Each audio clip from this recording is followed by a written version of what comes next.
আসসালামু আলাইকুম। সবাইকে স্বাগত জানাই আরও একটি নতুন ভিডিওতে। কেমন আছেন সবাই? আশা করি যে যেখান থেকে দেখছেন সবাই খুব ভালো আছেন এবং সুস্থ আছেন।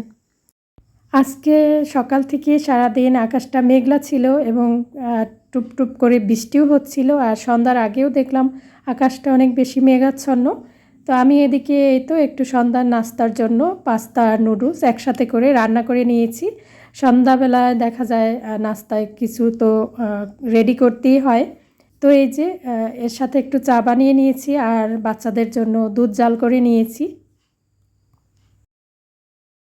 সন্ধ্যাবেলা কিংবা রাতের বেলা কিছু ছোট ও গোছানো সংসারের কাজ সকালের ব্যস্ততা এবং মানসিক চাপ অনেকখানি কমিয়ে দেয়। আমি এটা খেয়াল করে দেখেছি, আমরা তো সারাদিনে অনেক কাজ করে থাকি, সন্ধ্যার পরে কিন্তু খুব বেশি একটা কাজের চাপ থাকে না। তারপরেও কিন্তু সন্ধ্যার পরে অনেক ধরনের কাজ আমাদের করতে হয়। তার পাশাপাশি যদি কিছু কাজ গুছিয়ে নিতে পারি তাহলে কিন্তু পরের দিনটা অনেক বেশি সুন্দর হয়। আমি সাধারণত দেখা যায় মাগরিবের নামাজের পরেই চা খেয়ে থাকি।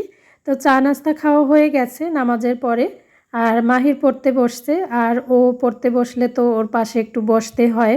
পড়াশোনা কি করছে না করছে একটু দেখি, বা ওর পাশে বসলে ও পড়ায় মনোযোগ দিতে পারে ভালো। তারপরে আমি এই তো কিছু কাপড় চোপড় শুকিয়ে গেছিলো, তো বারান্দা থেকে নিয়ে আসা হয়েছে, এভাবেই ছিল এখানে। ভাবছি যে এখনই এগুলো গুছিয়ে রাখি, না হয় পরের দিনের জন্য রেখে দেই, যদি পরের দিন সকালে তো অনেক কাজ থাকে। তো এই কাজগুলো এখন গুছিয়ে রাখলে অনেক বেশি ভালো হবে, আমার কাজের চাপটাও অনেকটা কম হবে। প্রতিদিনই দেখা যায় অনেকগুলো কাপড় চোপড় ধোয়া হয়, আর বৃষ্টির দিনে তো কিছু জমাও হয়ে যায়, শুকাতে চায় না। যেগুলো শুকিয়ে যায় সাথে সাথে একটু ভাঁজ করে রেখে দিতে পারলে বেশি সুবিধা হয়। তো আমি এখানে বসে কাপড় চোপড়গুলো ভাঁজ করে নিচ্ছি, আর মাহির পড়াশোনা করছে, ওর সাথে আবার একটু কথাও বলছি যে কি পড়ছে না পড়ছে। সকাল থেকে দেখা যায় কি সারাদিনে টুকটাক কাজ ঘরে থাকি, সন্ধ্যার পরে অনেক ধরনের কাজ থাকে যদিও, তারপরেও কাজের চাপ খুব বেশি একটা থাকে না। তো প্রতিদিনের যে কাজগুলো তার পাশাপাশি যদি পরের দিনের কাজ কিছু গুছিয়ে রাখি তাহলে কিন্তু অনেক বেশি সুবিধা হয়। আসলে হয় কি, আমরা সংসারের প্রতিটা কাজ সুন্দরভাবেই করার চেষ্টা করি, আর সংসারের প্রতিটা কাজ গুছিয়ে করা বা সুন্দরভাবে করার অভ্যাসটা কারো কিন্তু একদিনে হয় না। যে কোনো কাজ সুন্দরভাবে করা বা যে কোনো ভালো হ্যাবিটস মানে ভালোভাবে আয়ত্ত করার জন্য কিন্তু একটু সময় লাগে, আর কাজ করতে করতেই কিন্তু শেখা হয়ে যায়। সন্ধ্যাবেলা বাইরে বের হয়েছিলাম, তো ভ্যান থেকে এগুলো কিনে নিয়ে আসলাম। ভ্যানে বিভিন্ন ধরনের সবজি শাক এগুলো পাওয়া যায়, সন্ধ্যাবেলা একদম ফ্রেশ থাকে।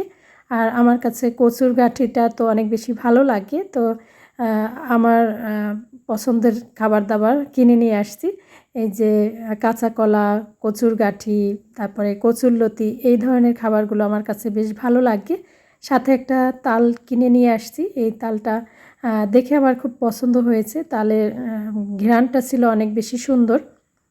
তো এবছর এই প্রথম আমাদের বাসায় তাল আনা হয়েছে, তো ভাবছি যে এটা দিয়ে কিছু একটা পিঠা টিঠা বানাবো, দেখে পছন্দ হয়েছে তালটা, তাই কিনে নিয়ে আসলাম। আর এখানে এই তো রাতের জন্য ভাত বসিয়ে দিয়েছি, সাথে একটু কাঁচা কলা ভর্তাও দিয়েছি। রাতের বেলা দেখা যায় কোনো দিন রুটি খাওয়া হয়, আবার কোনো দিন ভাত খাওয়া হয়। আর দুপুরে একটু বেশি করে রান্না করলে রাতে রান্নাবান্না তেমন একটা করি না, আবার মাঝে মাঝে রান্না করতে হয়। তো এখানে একটু এই যে কাঁকরোল ভাজি করে নিচ্ছি, মরিচ হলুদ লবণ মাখিয়ে তেলে ভেজে নিচ্ছি। তো তারপরে এই যে আমি তালটাকে একটু ভেঙে নিয়েছি, আর এইভাবে করে তালের পাল্প বের করে নিচ্ছি। এই যে গ্রেটার, এটা দিয়ে তালের পাল্প বের করা কিন্তু খুব বেশি ইজি। আমার মাকে দেখি, আমার মা এইভাবে করে তালের পাল্প বের করে, তো আমিও দেখলাম যে এভাবে করে তালের পাল্প বের করাটা খুব ইজি মনে হয়। তো এই যে আমি খুব সুন্দর করে কিন্তু তালের পাল্পটা বের করেছি, আর এগুলো এখন এইভাবে করে ফ্রিজে রেখে দিব।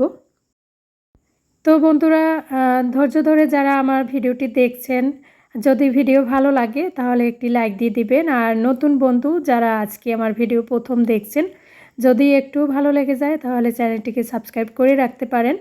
আর যারা অলরেডি আমার চ্যানেলটিকে সাবস্ক্রাইব করে রেখেছেন, সবসময় আমার ভিডিও দেখেন, লাইক কমেন্ট করে আমাকে উৎসাহিত করেন, তাদের প্রতি অনেক অনেক ভালোবাসা রইল। আগের দিন রাতে যদি কিছু কাজ গুছিয়ে রাখা যায় তাহলে দেখা যায় কি পরের দিন সকালবেলা কাজের চাপ অনেকটা কম থাকে, সেই সাথে কাজও অনেক বেশি সহজ হয়ে যায়। বেডরুমের বিছানাটা যদি একটু গোছানো পরিপাটি থাকে তাহলে কিন্তু দেখতে অনেক বেশি সুন্দর লাগে। আর ঘুমানোর আগে তো অবশ্যই একটু ঝাড়পোছ দিয়েই নিতে হয়। পরের দিন সকালে কী নাস্তা তৈরি করব বা দুপুরের জন্য কী রান্না করব সেগুলো যদি সন্ধ্যার পরে একটু গুছিয়ে রাখি, মানে আগের দিন রাতে, তাহলে কিন্তু পরের দিন সকালটা অনেকটা সুন্দর হয়, অনেকটা কাজের চাপ কম থাকে। যদিও আজকে এ ধরনের কাজ শেয়ার করিনি, এর আগে অনেক ভিডিওতেই শেয়ার করেছি। কাঁচা কলা সেদ্ধ দিয়েছিলাম, তো এখানে এই তো ভর্তা করে নিয়েছি। তো রাতের খাওয়া দাওয়া হয়ে গেছে এক এক করে সবাই, আমিও খেয়ে নিয়েছি।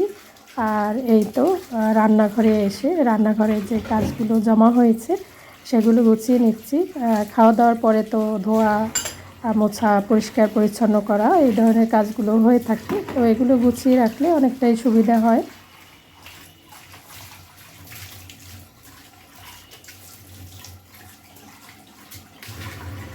সকালবেলা ঘুম থেকে উঠে যখন দেখি যে সিঙ্ক ভর্তি অনেকগুলো হাঁড়ি পাতিল এটা সেটা পড়ে থাকে, তখন কিন্তু রান্নাঘরে ঢুকি মন মেজাজ খারাপ হয়ে যায়। তার জন্যই চেষ্টা করি রাতের বেলা একটু গুছিয়ে রাখতে, পরিষ্কার পরিচ্ছন্ন করে রাখতে। আর রান্নাঘরটা যদি একটু পরিষ্কার পরিচ্ছন্ন থাকে এতে করে কিন্তু পোকার উৎপাতটাও একটু কম হয়। যেহেতু রান্নাঘরে খাবার দাবার এই সেই থাকে, তো তেলাপোকা বা টিকটিকি এগুলোর আক্রমণটাও বেশি হয়ে থাকে। আর পরিষ্কার করে রাখলে কিন্তু এই সমস্যাটা থেকে একটু হলেও মুক্তি পাওয়া যায়। আর দেখা যায় কি এই কাজগুলো তো পরের দিন আবার আমাকেই করতে হবে, তার থেকে যদি রাতের বেলা এই কাজগুলো গুছিয়ে রাখি তাহলে আমার জন্যই ভালো হবে। তো খাওয়া দাওয়া শেষে ডাইনিং টেবিলটা তো একটু অগোছালো হয়ে যায়, ময়লা হয়ে যায়, সেটাও একটু সুন্দর করে পরিষ্কার করে গুছিয়ে রাখছি। ঘুম থেকে উঠে সকালবেলা যখন ঘরের চারপাশটা দেখি যে একটু গোছানো আছে, পরিচ্ছন্ন আছে, তখন কিন্তু অনেক বেশি ভালো লাগে। আমার যেহেতু হেল্পিং হ্যান্ড নেই, তো আমি চেষ্টা করি যখন যে কাজটা সামনে আসে সেটা গুছিয়ে করে নেওয়ার। আর রাতের বেলা তো অবশ্যই চেষ্টা করি এই কাজগুলো গুছিয়ে নেওয়ার। আর এই যে ঘর ঝাড়ু দেওয়া, রাতের বেলা যদি ঘর ঝাড়ু দিয়ে রাখা যায় তাহলে দেখবেন যে সকালবেলা উঠে ঘরটা একটু পরিচ্ছন্ন থাকে, অনেক বেশি ভালো লাগে। তারপরে সকালবেলা যখন সময় পাই তখন আবার একটু ঝাড়পোছ দিয়ে নিই, এতে করে ঘরটা সবসময়ের জন্যই পরিচ্ছন্ন থাকে। তো আমি কিন্তু পুরো রুম সুন্দর করে ঝাড়ু দিয়ে নিয়েছি।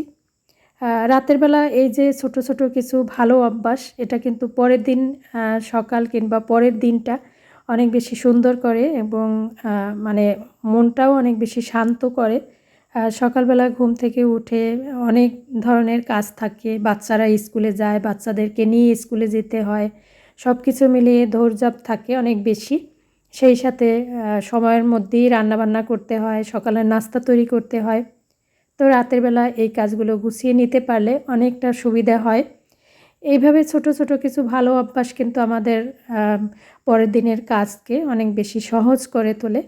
তো চুলাটাকেও আমি সুন্দর করে পরিষ্কার করে নিয়েছি, যেটা কিনা সবসময়ই করে থাকি যখনই চুলায় কোনো রান্নাবান্না করা হয়, আশেপাশে তেল ছিটে যায় বা একটু ময়লা হয়, পরিষ্কার করে নিতে পারলে দেখা যায় কি পরবর্তীতে খুব বেশি একটা ময়লাও হয় না। আর অনেক বেশি সময় দিয়ে এটা পরিষ্কার করার ঝামেলাও পোহাতে হয় না। রাতের বেলা রান্নাঘরের চুলার আশেপাশে চুলাটা অপরিষ্কার কিংবা সিঙ্কটা অপরিষ্কার থাকলে কিন্তু রান্নাঘরের মধ্যে একটা ব্যাডের স্মেল আসে, যেটা কিনা অনেক বেশি খারাপ লাগে। আর সেই সাথে পোকার উৎপাতটাও বেশি হয়ে থাকে। তার থেকে যদি এটা একটু পরিষ্কার করে নিই একটু সময় নিয়ে, তাহলে কিন্তু নিজের জন্যই ভালো হয়। যেহেতু এখানে খাবার দাবার তৈরি করা হয়, এই জায়গাটা সবসময়ের জন্যই একটু পরিচ্ছন্ন রাখতে হয়। আমি আমার মতো করে আমার হ্যাবিটসগুলো সেট করেছি, আপনারা আপনাদের মতো করে করে নিতে পারেন। আসলে যার যার কাজের আইডিয়া কিন্তু যার যার সুবিধা মতোই করে থাকে। রাতের বেলা যদি একটু রান্নাঘর পরিষ্কার করে রাখি, ঘর গুছিয়ে রাখি, পরের দিন কি রান্না করব প্ল্যান করে রাখি, পরের দিন সকালে কি নাস্তা তৈরি করব সেগুলো একটু গুছিয়ে রাখি, তাহলে কিন্তু অনেকটাই সুবিধা হয় আর পরের দিনটা অনেক বেশি সুন্দর হয়। আর সেই সাথে দেখা যায় কি একটু মশলা রেডি করে রাখতে পারি বা সবজি কেটে রাখতে পারি। ঘরের টুকটাক অগোছালো জিনিসপত্রগুলো একটু গুছিয়ে রাখতে পারি, এতে করে অনেকটাই সুবিধা হয়।